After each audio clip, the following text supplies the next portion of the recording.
Hey guys, Besa Gordon here. Happy Thursday. So today on Rewind with Besa, we are talking new stops for Amtrak, and I'm definitely excited to talk about that, being that I finally actually got my butt on Amtrak. We're also talking about some of these crazy weather situations that we have going on, and we are going to talk about finding yourself before creating any brand, not just a new brand, any brand, okay? Talking about all that and more right here on Rewind with Besa today.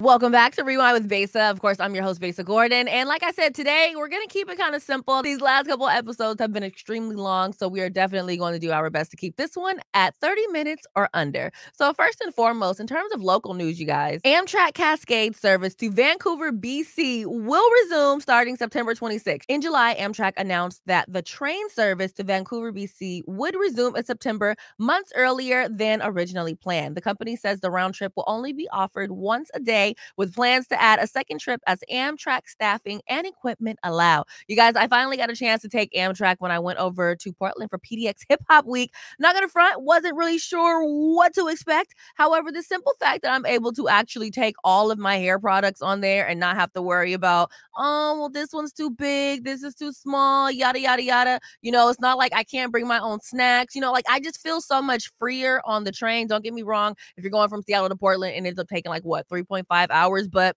I mean, take a nap, enjoy the view, get some food, have a little glass of wine, child. And honestly, it'll be relaxing. I'm probably going to start taking Amtrak to Portland a lot more now that I've actually done it a couple times. My only advice is to pay the extra dollars for business class, okay? It's only $20 more. You done already paid like what, 40, 60 bucks for the damn ticket. You might as well upgrade it so that way you can be real comfortable and have your own damn seat. And also, today is Acne Positivity Day. I'm not really sure where that day came from, but I get it. You have crazy skin, you kind of feel a little crazy about yourself. I know I sure definitely wear a lot more makeup sometimes than I really need to, just because I might have like an acne scar or even just an actual pimple on my face. So shout out to everyone like myself that deals with adult acne. And I think Keke Palmer said it best when she said, good morning, y'all. I was just thinking about the fact that plastic surgeons are amazing, okay? They can give you a boob job above the muscle, under the muscle, liposuction, tummy tuck, BBL. They can even implant muscles. I mean, the list goes on, but they cannot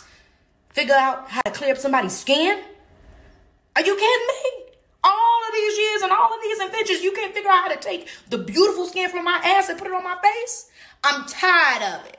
I'm done with it. People out here with adult acne are struggling, and you ain't figured out that cure? I'm done.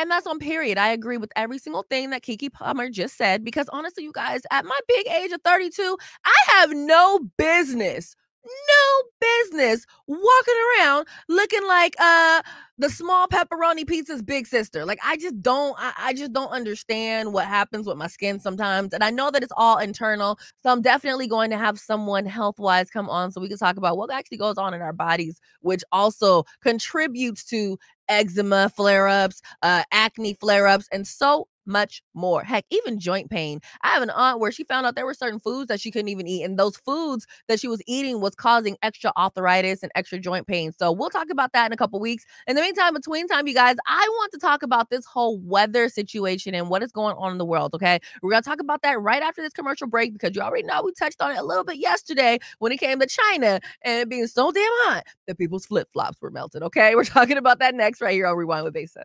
Hey guys, Besa Gordon here, and before heading to Belize, Trey Holiday and I had to make sure we linked up with our good friends over at Market Street Shoes to, of course, grab a few things for the trip.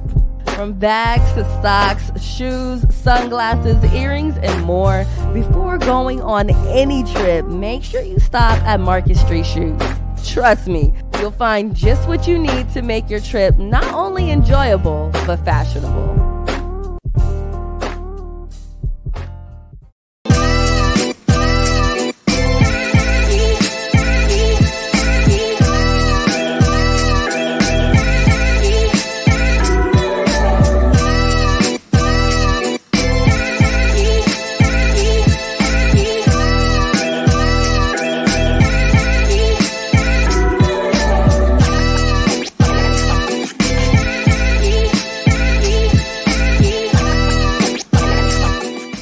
Welcome back to Rewind with Besa. Of course, I'm your host, Besa Gordon. And yesterday, when I had JC on, I told him that one of these days I want to bring on a meteorologist because I want to get a better understanding of what the heck is really going with this whole global warming, the climate change. Like, it's getting pretty wild out there, you guys. Check out this video compilation of what is just going on throughout the world, not just here in America. Okay, it's so easy for us to get so caught up on what's not only happening in America, but in our own cities and states. Let's do a global look at what the heck is going on in the world. Everyone needs to know what is happening in China right now. For the last 70 days straight, China have been experiencing the most extreme heat event in world history, and for some reason, no one is talking about it. Lakes and rivers have dried up, crops are being killed, factories have been closed, and this heat wave is still raging on. Just for perspective, this is the lake bed of China's largest freshwater source, and this is the state of the third largest river in the world. On top of that, 66 of their other rivers have dried up completely. In the daytime, you're seeing temperatures of 45 degrees Celsius. Then at night, you're not even getting a break as it's hovering around a staggering 34 degrees. A weather historian said that there is nothing in the world climatic history which is even minimally comparable to what is happening in China right now. Breaking news, you've heard about it out of Jackson, Mississippi,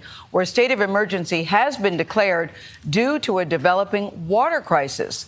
Weekend flooding severely damaged a water treatment plant there. Now, this potentially leaves close to 200,000 people without safe water to drink, to fight fires, or even flush the toilets. Yikes, for the foreseeable future. You guys, my birth country, Pakistan, is being absolutely just devastated right now. I mean, this is horrifying. 30 to 50 million people are displaced. Well over 1,000 people are dead. And most frustrating is that it feels like the world just isn't paying any attention. I mean, you look at these catastrophic floods, you look at this decimation, and, you know, we raised $1 billion for a cathedral that burned down in Paris. We've given over $40 billion to Ukraine, but 50 million people, more than the population of Texas and New York combined, and we're getting almost like a media blackout. We know from the UN that 488 children have died in care facilities so far this year, and that's not including the ones that didn't make it to those facilities. The real death toll is much higher and could go much, much higher if relief doesn't come soon.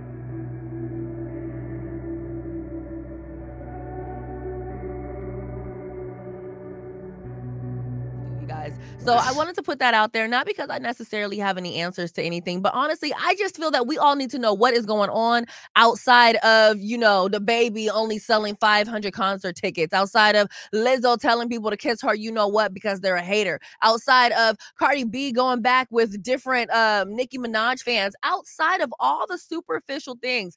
We need to know what is going on this freaking planet. And it's so easy for people to be like, oh, it's all the way over there in China. So many things that happen over in China somehow trickle their ways on down here to America, okay? So next time you say stay woke, please be woke outside of your own state. Like, be globally woke, because I am really starting to dig deep into what the heck is going on in these other countries, not necessarily war-wise, although these wars are not helping these situations, okay? We're over here playing nuclear tag out here, but it's definitely important to know what is going on with these other countries weather-wise, because China is a huge importer of ours. If China is not able to produce certain things, we're screwed. It's just like with Russia and Ukraine and all these other places. Like, when certain things happen in different countries, just because it's not your country does not mean that at some point it will not trickle down to you, okay? We definitely have to talk about Roe v. Wade at some point. We're not doing it today. We're not doing it today because I really don't want for this video to be too heavy. However, I've been seeing some very interesting videos, and I've been seeing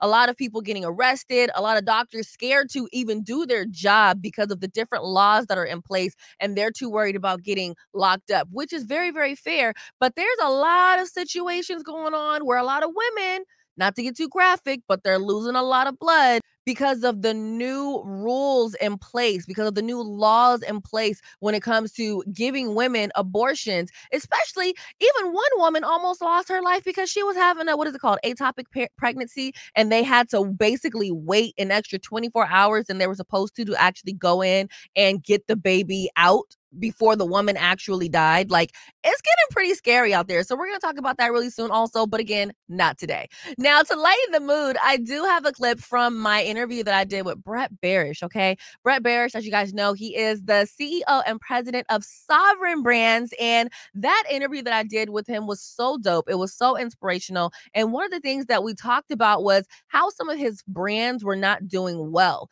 and it took for him to really figure himself out for those brands to actually do well. So let me go back to like kind of a question that I said earlier when you were talking about your first brand that did not do as well because you weren't being yourself and you were trying to basically do what others were doing. With all of your new brands being so successful, would you say that you were able to find yourself in that time? And that's what also was making it to where these new products were more successful because they represented you more? 100%. So my brands, my brand, everything from Ace of Spades, Douce, Bel Air, Bamboo, McQueen, our gin, our newest brand, Vion. It's all based on that. It's based on, in the beginning, I didn't have patience. I thought it should happen really fast. It wasn't until, and I'm very truthful about this, I lost everything. I lost all my money. I put it all in this business. And I realized, I had that epiphany moment. I realized, I love what I'm doing. It's not about the money now. It's just not, because I didn't have any, but I still liked it. Yeah. And then everything kind of slowed down. And now it's always been the same, where I trust my instincts. If anybody's going to screw this up, I want it to be me. I constantly, I want people who have the same energy. It's all based on that. It's the brands. I don't, it's, again, I guess in music, and I always refer back to music. I think it's the same thing. Some artists, it took them 10 years to get there, but they got there. Yeah. Some artists, it took day one, they got there. So I'm gonna have some, but at the end of the day, I believe all my brands will get there. So some will go fast, some will go slow, but that's okay. That's okay, because I love what I'm doing, and I have blood, sweat, and tears in these brands, and I want people to recognize that they're very special, and it's their self-made hero. This is what they want. I totally love that, because at the end of the day, if you are constantly running around chasing someone else's dream, or if you are constantly altering what you want to do because somebody else said this way is better or that way is better, and a lot of the times you're able to get swayed out of doing what you literally have had the epiphany on. When you like have an idea and then you kind of like get little butterflies in your stomach. A lot of the times that is like a complete download, if you will, on what you're supposed to be doing. Then you go telling your idea to your friends and family members and other people that maybe don't have that same vision. Actually, they don't have the same vision, because how the heck are they going to have the same vision as you? Either way, you guys, my whole point is, when you know what you want to do, when you know who you are, it makes it so much easier to be relatable in your brand, because it doesn't feel like work. Right. The reason why I'm so picky these days about who I interview is because interviewing as radio, that's a part of who you are. You know what I mean? Like your interview style is a part of who you are. Like, people kind of know what to expect when they watch my interviews these days, right? So if I'm interviewing someone and I really don't like them, I really don't care about them, I'm not able to still give that same, vibe, that same energy that I would in a different interview where I actually wanted to interview that person. But if I let somebody come in my head and be like, well, you're going to get a whole bunch of clicks. Will I get a whole bunch of clicks? It's kind of hard to get a lot of clicks when you don't really care about something, right? You can get a whole lot of views on an interview just because somebody retweets it, but are their fans actually going to follow you because you actually did a good interview? It doesn't always translate that way, right? If you have a product and you don't actually really speak to that product, it doesn't really make sense. Personally, I could easily sit here and come up with my own champagne brand. I don't really drink champagne like that. It would make a hell of a lot more sense for me to come up with my own Chardonnay brand, because everybody knows if I go out, it doesn't matter where we are. I could be at the club. I am asking for Chardonnay before I ask for a shot of tequila. That is just me. That is how I roll. Okay. I love sunglasses. Sunglasses is my tingling. I prefer them to be clear, so that way if I wear them in a meeting like I did earlier today, you can still see my eyeballs. These are just things that I really care about, to where if I I were to start a brand for them, one, you're not really going to be able to tell me how to move and create my brand. I'm going to tell you how my brand is going to be. And two, it will just make more sense because it will be me, which makes it to where it's so much easier for me to connect to my tribe and people that want to connect with me. So I would say, if you are someone and you are working on a new brand or you're trying to brand yourself, you really need to sit down and figure out who you are, what people know when they see you, how people feel when they see you. And if you feel like you don't know, if you feel like people don't really have a vibe or they don't have a feeling or, you can't really pinpoint what it is, one, you should think about that and figure out why. So that way you can actually start putting something out there to where people do have a feeling for you. They do have a vibe for you. They do have a connection with you. But you should also ask different people around you, hey, how do you perceive me when I walk in a room? Hey, what do you get out of my social media posts? Hey, when I tell you guys about my product, what feeling do you get? Does it give me or does it give I just put some money into this so that way I can make a little bit of money afterwards? Because that's how things feel like chores, right? Rewind with Besa for me is not a chore. Working in radio for me is not a chore. Being Besa Gordon and all the crazy things that I end up doing, it's not a chore. It's actually what I want to do. It's what I actually enjoy doing. So when you're doing these things and you're just starting to get your footing, make sure that whatever you do, you are true to yourself. It will always make that transition process a heck of a lot easier to where you're not feeling like you're trying to keep up with the Joneses because you are your own Jones. You know what I mean? People are always like, oh, you got to stay in your lane. Forget the lane. I'm building my own freeway. You guys can have the whole damn freeway over there. I'm building my own freeway. I'm over here. I'm doing things that make sense for me. And because it makes sense for me, it will make sense to other people because people can sniff if something is a little phony, if something is a little fake, if something seems a little too opportunistic, okay? You got to do things that you really, really care about, not just because you feel like it's going to get you attention, okay? So make sure that you guys are doing things that really are you to where you don't feel like you are put in a bubble. If there's one thing that I always tell people, you cannot put me in a bubble because I'm just Besa. I do what I want to do and I do whatever makes sense for me. If it doesn't make sense for me, I don't care. I'm not doing it. So with that being said, you guys, we're going to go to another commercial break, okay? And when we come back, we are going to wrap up this episode. Hey y'all, my name is Nicole Harvey and I proudly serve as the Director of Community and Family Engagement at Seattle Jazz Ed, and I'm here to let y'all know that we're getting to launch our fall programming the first week of October. So if you're a student or you know a student between the grades 4 through 12 that is interested in playing music, whether they're a beginner or they've been playing for a long time, we have saved a seat for you. For more information, please visit our website at www.seattlejazzed.org. All of our programs and classes are offered on a sliding scale tuition policy, which means that families get to choose what they pay, no questions asked. We also have free loaner instruments available for every student to use. If you have questions, you're welcome to contact us via email or by phone at programs@seattlejazzed.org or 206-324-5299. We are literally on our way back from Vegas. We had an amazing trip.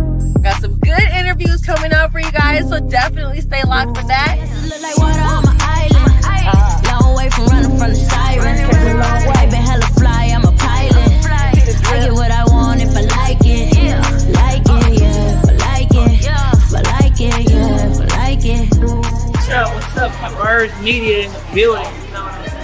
Yeah. We're gonna have to come back to Vegas real soon because it's really lit.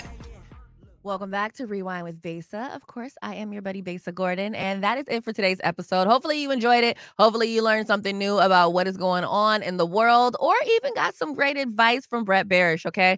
Until tomorrow, where we have my buddy JC coming back. Look, I just want for you guys to make sure that you have an amazing rest of your day. If there are any events that you want me to talk about on Friday to make sure others know about, definitely drop that in the comments below. In the meantime, between time, enjoy the rest of your Thursday, and you already know what I'm gonna say. Make sure you keep that energy high.